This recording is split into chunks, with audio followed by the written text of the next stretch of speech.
오늘 계시록 12장 14절 말씀 통해서 저는 자기 날개를 받는 말세 성도라는 제목으로 이 시간에 잠시 은혜를 나누고자 합니다. 자기 날개를 받는 말세 성도라는 제목입니다. 지난 수요일 날이죠. 올해 신앙지표 가운데 회복에 대해서 살펴보았습니다. 우리가 회복하기 위해서는 먼저 자기의 그 죄의 원인을 깨닫고 회개하는 모습이 있어야 된다라고 했습니다. 그리고 하나님의 나라, 땅과 자손과 주권, 이 세 가지 우리의 영혼육을 회복하는, 온전히 회복하는 그 회복을 향해서 우리에게 있어야 될 것이 바로 믿음과 순종과 행함이다. 이 세 가지를 살펴봤어요. 그래서 오늘 저는 이 온전한 회복을 이루기 위해서 필요한 독수리의 날개와 성도의 자세에 대해서 이 시간에 살펴보는 시간을 갖도록 하겠습니다. 자, 오늘 본문 말씀 보시면은 해 입은 여자가 나오죠. 해 입은 여자. 이 해 입은 여자는 마지막 때의 참 말씀의 교회를 나타낸다고 했습니다. 해를 입었다, 옷을 입듯이 해를 입었다라는 것은 빛에 포위된 상태를 의미하죠. 포위, 완전히 둘러싸여 있는 상태. 그러니까 성경에서 해는 하나님이라 시편 84편 11절에 말씀하고 있죠. 그래서 이 여자는 마지막 때의 변화의 말씀을 받고 그 하나님의 말씀을 선포하는 참 교회를 나타내고 있습니다. 그런데 오늘 본문 요한계시록 12장을 보니까 이 여자가 공격을 받죠. 용의 공격, 붉은 용, 사단 마귀의 공격을 받게 된다라고 말씀하고 있습니다. 이때 오늘의 본문 14절에서 여자가 큰 독수리의 날개를 받아서 광야로 가서 그리고 그곳에서 양육을 받는다라고 말씀하고 있어요. 오늘 저는 우리가 독수리 같은 믿음을 가지고 구속사의 그 놀라운 회복, 우리가 이 표어대로 살기 위해서 어떻게 마지막 때를 살아가는 성도가 어떠한 자세를 가지고 살아가야 되는지 이 시간에 생각해보는 시간을 갖도록 하겠습니다. 첫 번째로 말세 성도는 먼저 독수리의 날개를 받아야 됩니다. 독수리의 날개를 받아야 된다. 이 독수리의 날개는요, 바로 하나님의 영원한 인도하심과 보호하심을 나타내고 있습니다. 하나님의 영원한 인도와 보호. 성경에서 이스라엘 백성들이 출애굽하고 광야 생활을 지나고 가나안에 들어가는 이 모든 과정을 우리 성도들이 구원받는 그 구속사의 과정이라고 성경은 말씀하고 있죠. 타락한 세상을 상징하는 그 애굽을 나와서 예수 믿게 되고 광야 교회를 지나고 가나안에 들어가는 것, 천국에 들어가는 것이죠. 이 모든 것이 구속사인데 성경에서 이 모든 과정을 독수리의 인도하심이었다라고 성경은 말씀하고 있어요. 그 말씀이 출애굽기 19장 4절에 있습니다. 19장 4절에 나의 애굽 사람에게 어떻게 행하였음과 내가 어떻게 독수리 날개로 너희를 업어 내게로 인도하였음을 너희가 보았느니라 라고 말씀했습니다. 이스라엘 백성들을 출애굽시키고 불뱀, 정갈이 있는 그 위험한 광야를 지날 때 하나님께서는 한치도 떠나지 않고 독수리 날개로 업어서 그들을 인도하셨다라고 말씀하고 있죠. 우리가 인간의 스스로의 힘으로 아무리 노력하고 또 스스로의 힘으로는 가나안으로 갈 수가 없는 그러한 곳이라는 거예요. 그래서 독수리의 날개를 받아가지고 인도함을 받아야지만이 갈 수 있는 곳이 바로 가나안이라 이렇게 말씀하고 있습니다. 하나님께서 우리에게 찾아오셔서 믿음 주시고 말씀 주시고 은혜 주시고 인도해 주셔야지만이 갈 수 있는 것이 바로 가나안이라는 것입니다. 그런데 이 날개는요, 남의 날개가 아니라 자기 날개가 되어야 된다라고 말씀하고 있습니다. 분명히 출애굽기 19장 이 말씀에서는 하나님께서 날개로 업어가지고 인도하셨다라고 했죠. 어미 독수리가 자기 새끼를 등에 업어서 날아가듯이 하나님께서는 이스라엘 백성들을 업어서 인도해 주셨다라고 분명히 말씀하고 있어요. 그런데 마지막 교회의 성도는요, 업혀서 가는 것이 아니라 이제는 자기 날개를 받아서 간다라고 했습니다. 자기 날개. 그러니까 스스로 날개를 가지고 이제 하나님과 함께 같이 날아가는, 각자의 날개를 가지고 날아가는 그러한 성도가 되어야 된다는 것이죠. 우리도 아이를 키우시다 보면 우리 아기가 태어났을 때는 모든 걸 다 해주잖아요. 부모가 자다 깨가지고 울면은 빨리 달려가서 안아주고, 먹을 거 있으면 먹여주고, 입혀주고, 똥기저귀 다 갈아주고, 하나부터 열까지 다 해줍니다. 부모가 없으면 그 아기는 살아갈 수가 없잖아요. 그런데 나이가 들면 이제 조금씩 스스로 하게 만들죠.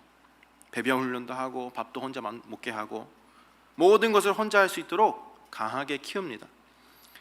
그래야지 어른이 됐을 때는 스스로 모든 것을 혼자 할 수가 있게 돼요.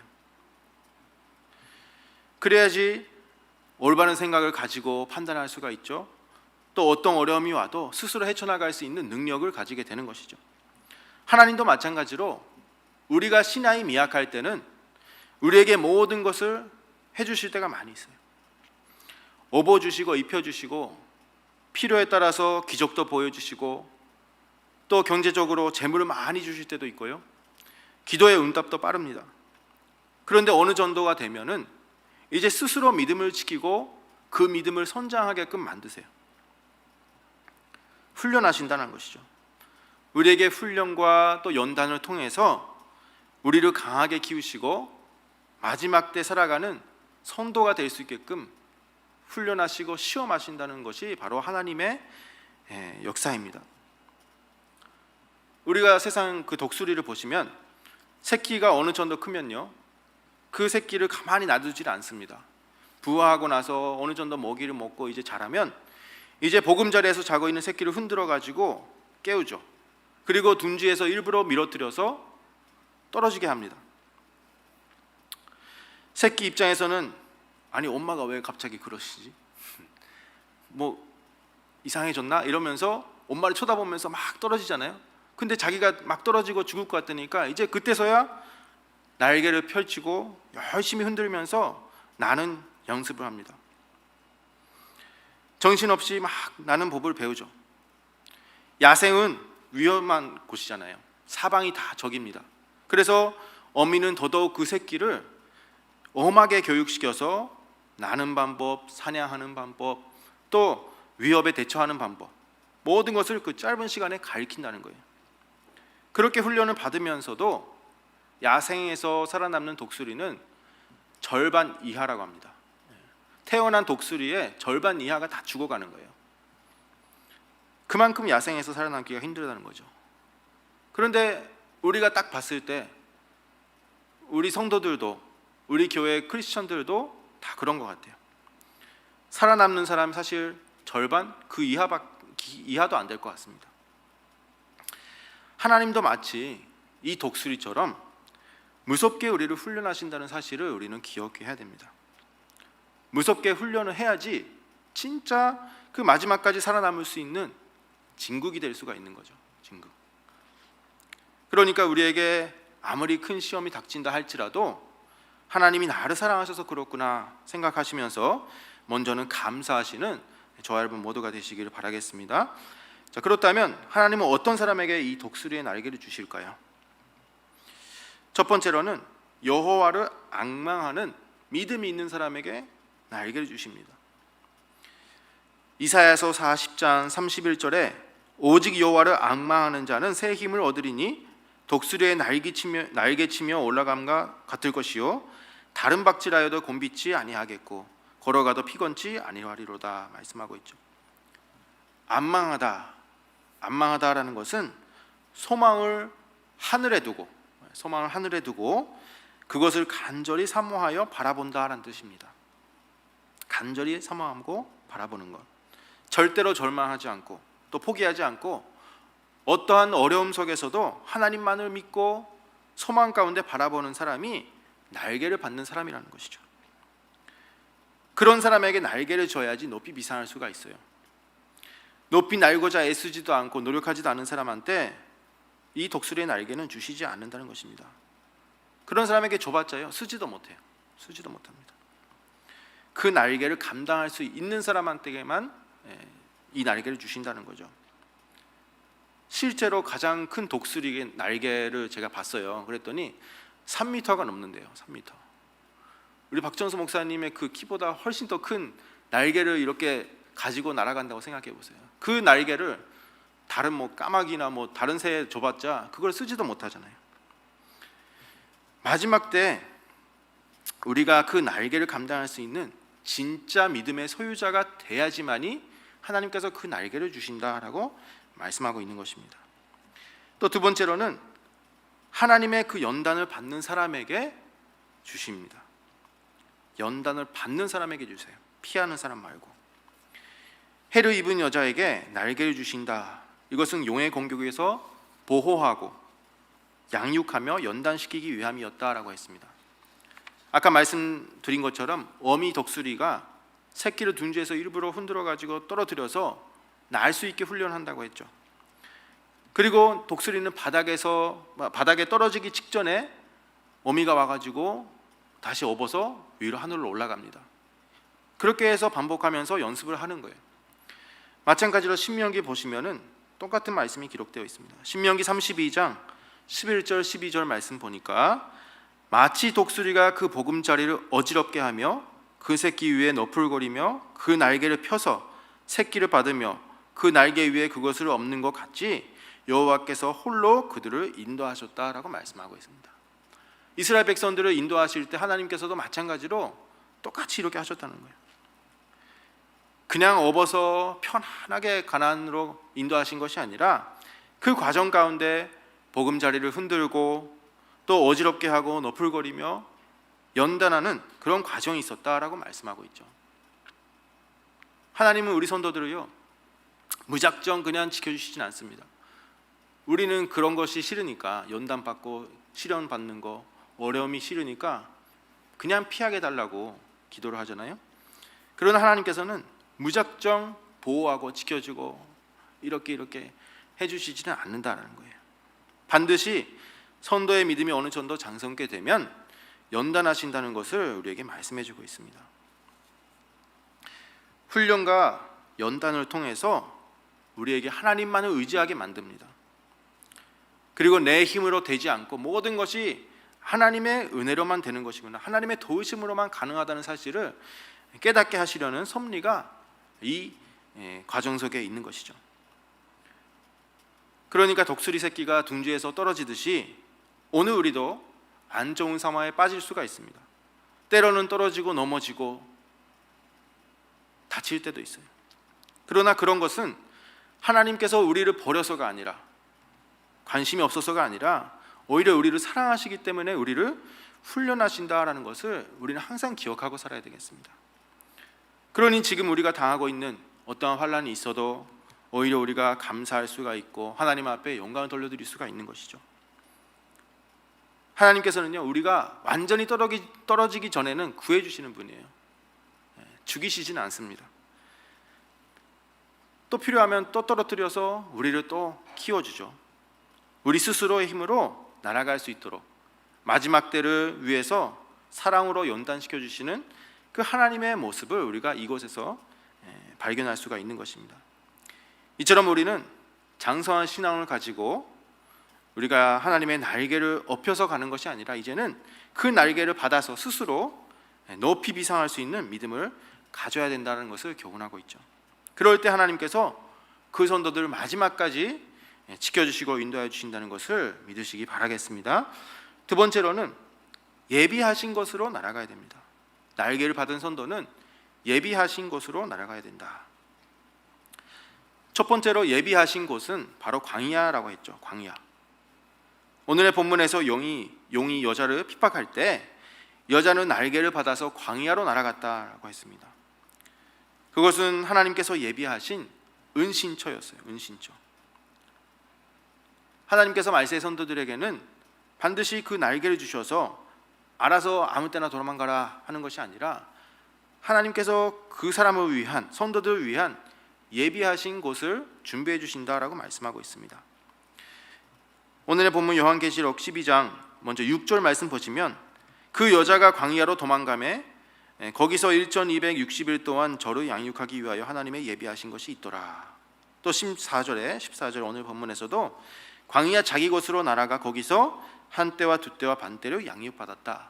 분명히 말씀하고 있죠. 하나님께서는 우리 마지막 선도를 위해서 반드시 그 후 3년 반의 그 환난을 앞두고 예비하여 주시는 예비처가 있다라고 말씀하고 있어요. 예비처. 노아 때도 그 무시무시한 홍수 심판 가운데 노아에게는 그 심판의 경고의 말씀을 허락해 주셨고 또 방주라고 하는 예비처를 허락해 주셨어요. 그래서 그 예비하신 노아 방주에 들어가니까 그 모든 식구들이 살 수가 있었죠. 또 소돔과 고모라를 심판하실 때도 롯과 그 딸들을 불러내셔서 소알성이라는 한 성을 예비처로 준비해 주셨습니다. 이처럼 하나님께서 후 3년 반의 대환란을 앞두고 저와 여러분들을 위해서도 반드시 예비처를 허락해 주신다라는 약속을 오늘 우리에게 말씀하고 있어요. 그것이 바로 광야라는 것입니다. 광야. 여기 광야는 사도행전 7장 38절 사도행전 7장 38절 말씀 볼 때 광야가 교회다라고 했죠. 그러니까 마지막 때 우리에게 주시는 그 예비처는 다름이 아니라 교회라는 것이에요. 교회. 바로 우리 교회가 우리의 예비처입니다. 우리의 예비처. 인터넷을 보다가 요즘 돈 있는 사람들은 자기 스스로가 예비처를 만든대요. 그게 뭐냐면 앞으로 있을 정쟁과 기근을 대비해서 어느 정도 여유가 있으신 분들은 자기 집에다가 벙커를 만든답니다. 그래서 폭탄이 터져도 끄떡없는 그런 벙커를 지하에다가 묻어놓고 만들어서 거기에다가 충분한 식량을 저장해 놓고 준비를 한다 그래요. 우리가 코로나를 통해서도 보셨잖아요. 물티슈나 휴지 같은 거, 또 음식 썩지 않는 그런 캔 음식 같은 거, 그런 것들을 다 사재기 하잖아요. 그런 것처럼 다 필요한 것들 다 사재기 해놓고 벙커에다가 다 저장해 놓는데요. 그러면서 자기 자신들을 지키고 또 보호하는 그런 일들이 우리 가까이에서도 일어나고 있다고 했습니다. 그런데 그렇게 한다고 해서 우리가 정말 마지막 때 자기 생명을 지킬 수가 있을까요? 하나님께서는 광야에서 이스라엘 백성들에게 만나를 주셨다라고 했죠. 만나. 이 만나는 백성들이 일하지 않고 또 심지도 않고 사재기 하지 않아도 하나님께서 매일매일 내려주신 하늘의 양식이었습니다. 애굽에 있을 때 또 가나안에 들어가서는 이 만나를 주시지 않았죠. 어디서 주셨어요? 광야에서만 주셨어요. 광야에서만. 그러니까 만나가 있는 광야, 하나님의 말씀이 있는 교회로 가야지만이 이 후 3년 반의 환란을 통과할 수 있는 양식을 미리 준비할 수가 있다라는 말씀입니다. 사재기해도 의미가 없는 거죠. 요한복음 6장 48절에서 51절 말씀 보시면 이 만나는 예수님의 말씀을 상징한다고 기록하고 있습니다. 예수님의 말씀. 그리고 아모스 8장 11절에서는 여호와의 말씀을 듣지 못할 기갈이 분명히 온다라고 말씀하고 있죠. 그러니까 이 마지막 대환란을 준비하기 위해서는요, 변화 영생의 말씀, 하나님의 그 비밀한 말씀이 선포되는 신령한 교회에 와서 그 작은 책의 말씀, 비밀한 말씀을 우리가 충분히 받아먹고 양육을 받아야지만이 된다. 말씀을 저축해야 한다라는 것을 우리에게 가르쳐주고 있습니다. 바로 우리 교회, 이 교회가 신령한 양식을 나눠주는 그러한 은신처이자 생명의 공급처인 줄 믿습니다. 두 번째로 광야 자기 곳으로 가야 된다라고 말씀하셨어요. 광야 자기 곳, 남의 곳이 아니라 자기 곳으로 가야 된다. 오늘의 본문 말씀 보니까 여자가 날개를 받아서 광야로 가는데 그 광야를 자기 곳이라고 말씀했죠. 해 입은 여자만을 위한 그런 은신처를 허락해 주셨다라는 것이죠. 그러니까 남의 도움을 받고 또 남의 신앙으로 가는 것이 아니라 우리 각자에게 주신 날개를 가지고 각자 나의 신앙으로 가야 되는 장소라는 것을 말씀하고 있어요. 자기 스스로가 연단을 받아야 되고요, 남이 아니라 또 자기 스스로가 말씀을 깨달아야 되고 또 자기 스스로가 순종해야 됩니다. 그러면서 하나님께서 원하시는 모습으로 스스로가 이렇게 거듭나는 것, 그것이 우리에게 필요하다는 것이죠. 그렇다면 이 광야 자기 곳은 어떤 것일까요? 이 광야 자기 곳은요, 이스라엘 백성들에게 있어서는 40년의 광야 생활이었고, 모세에게는 미디안 광야였고요, 또 다윗에게는 사울을 피해서 도망 다녔던 그 도피처가 바로 자기 곳이었죠. 또 신약의 사도 요한에게 있어서는 밤모섬이 자기의 광야였습니다. 그래서 이 광야라는 것은요, 어느 한 곳, 그러니까 지도상에 있는 그러한 곳을 의미하는 것이 아니라, 첫 번째로는 하나님의 눈길이 머물고 있는 보호와 양육의 장소가 자기 곳입니다. 하나님의 눈길이 머무는 보호와 양육의 장소가 자기 곳이다. 광야를 보시면 아무도 없잖아요. 빛도 없습니다. 나밖에 없는 것, 스스로의 시간을 갖는 것이죠. 광야에서는 누구의 도움을 받을 수 없고 스스로 모든 것을 해결해야 되는 장소입니다. 그래서 아무도 없기 때문에 소망할 수 있는 분은 오직 하나님밖에 없죠. 그러니까 하나님만을 바라보고 하나님과의 깊은 관계를 가지면서 양육과 연단을 받고 마지막 때를 승리하는 그러한 진짜 성도로, 참된 하나님의 자녀로 거듭나고 믿음을 완성시키는 장소가 바로 자기 광야라는 것입니다. 내 신앙을 이 교회 생활을 통해서 완성시켜 나가는 모습, 그것이 바로 우리에게 있어야 되는 것이죠. 두 번째로는 내가 나그네임을, 나 자신이 나그네임을 기억하고 더욱더 영원한 장막을 바라보는 장소가 광야입니다. 나그네임을 기억하고 영원한 장막을 바라보는 것. 이스라엘 백성들이 광야로 나가서 초막을 지으며 살았잖아요. 이 초막은 임시 거주지죠. 그들에게는 가나안이라는 도착지가 정해져 있었습니다. 출애굽하고 가나안으로 가는 이스라엘 백성들에게 하나님은 너희는 애굽의 나그네였음을 기억하라 라고 말씀하셨어요. 그 말씀이 출애굽기 22장 21절에 말씀하고 있습니다. 너는 이방 나그네를 압제하지 말며 그들을 학대하지 말라. 너희도 애굽 땅에서 나그네였음이니라. 나그네였다 라고 말씀하고 있죠. 이 나그네는 어떤 장소에 임시로 거주하는 사람이잖아요. 분명히 돌아갈 본향이 있다라는 것입니다. 하나님은 우리를 광야 자기 곳으로 보내고 양육시키고 연단하시는데, 그것은 영원한 장소가 아니라 임시적인 것이라고 말씀하고 있어요. 비록 연단의 과정이 우리에게 힘든 것일 수도 있어요. 슬플 수도 있고 지칠 때도 있고요, 어려운 과정일 수도 있지만, 그러나 그런 과정도 역시 영원한 것이 아니라 임시적인 것, 하나님께서 때가 되면 회복해 주실, 본향으로 가게 해 주실 그런 짧은 시간이라는 것을 우리에게 말씀해 주고 있습니다. 마태복음 24장 13절에서 보시면 끝까지 견디는 자는 구원을 얻으리라 그랬죠. 끝까지. 저 여러분에게 지금 힘든 과정이 있을 수가 있습니다. 내 마음이 어둡고 힘들고 지치고 슬플 때가 있어요. 그러나 그 과정도 반드시 영원하지 않고 짧은 기간이라는 것을 우리에게 약속하고 있죠. 분명히 하나님께서는 본향으로 인도하시겠다라고 약속하고 있어요. 아브라함을 보시면 아브라함도 자기 곳에서 양육을 받고 믿음을 완성시킨 사람이죠. 그래서 히브리서 11장 13절 보시면 이 사람들은 다 믿음을 따라 죽었으며 약속을 받지 못하였으되 그것들을 멀리서 보고 환영하며 또 땅에서는 외국인과 나그네로라 증거하였으니 라고 하면서 16절에 저희가 이제는 더 나은 본향을 사모하니 곧 하늘에 있는 것이라. 그러므로 하나님이 저희 하나님이라 일컬음을 받으심을 부끄러워 아니하시고 저희를 위하여 한 성을 예비하셨느니라 라고 했습니다. 한 성. 아브라함은 하늘에 있는 그 본향을 바라보았기 때문에, 간절히 사모해야 하는 그런 나그네로 살았기 때문에 그 본향을 주셨다라고 기록하고 있어요. 바로 오늘 우리도 이 영원한 장막을 끝까지 포기하지 않고 바라보는 성도가 되어야 될 줄 믿습니다.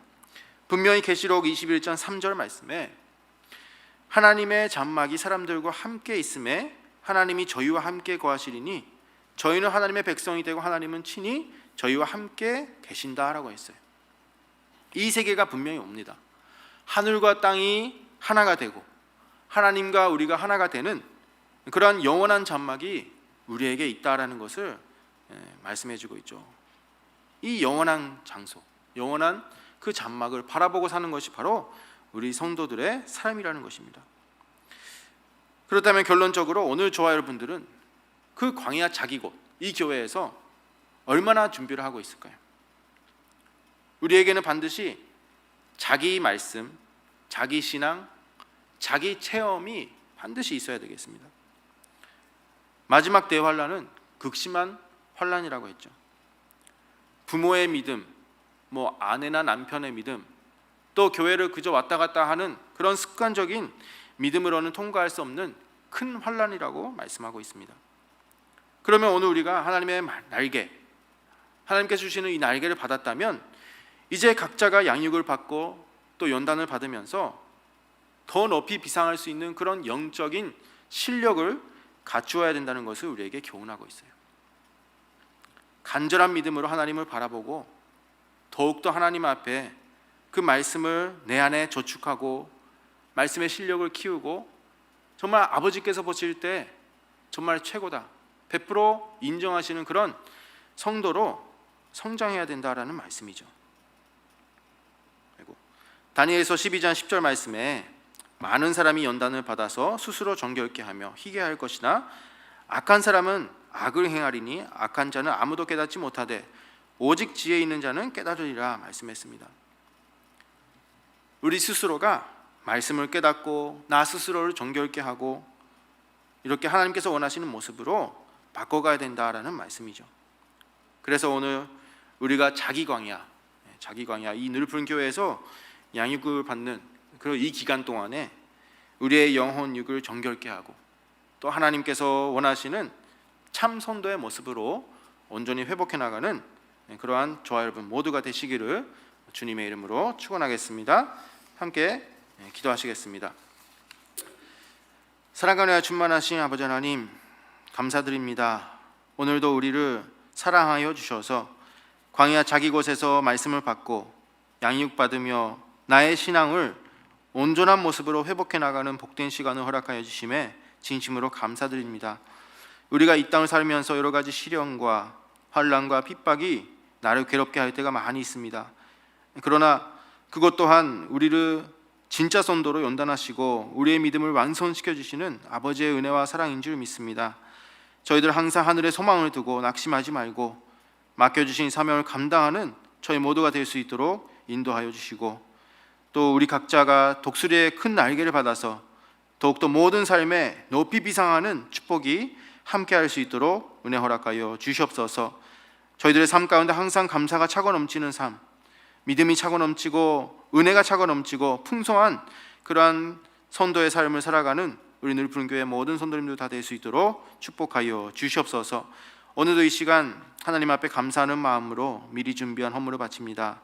부족하지만 그러나 정성을 다하여 믿음으로 바치는 손길을 기억하여 주셔서 크신 복 허락하여 주시고 저희들 습관적으로나 억지로 바치는 것이 아니라 차고 넘치는 감사함으로 바칠 때에 모든 것이 협력하여 선을 이루어서 하나님의 영광을 나타내는 귀한 예물이 될 수 있도록 은혜 허락하여 주시옵소서. 기도한 대로 이루어 주심을 믿고 감사를 드리면서 사랑과 은혜가 충만하신 우리 구주 예수님의 이름으로 간절히 기도드리옵나이다. 아멘. 하나님 앞에 영광의 박수 올리겠습니다.